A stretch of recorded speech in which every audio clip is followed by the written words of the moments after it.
आप देख रहे हैं गरीब की आवाज़ में इरशाद खोसा। खबर शामिल करते हैं डेरा गाजी खान से। हमजा सालिक ने डिप्टी कमिश्नर डेरा गाजी खान का इंचार्ज संभाल लिया। इन्होंने डीजी खान में दबंग एंट्री दी।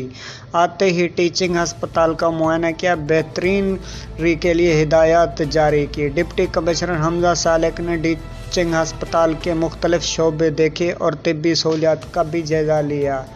डिप्टी कमिश्नर हमजा सालिक ने मरीजों की इयादत की और इन्होंने हिदायत जारी की कि अस्पताल सफाई और ज़रूरी अद्वियात मौजूदगी यकीनी बनाया जाए।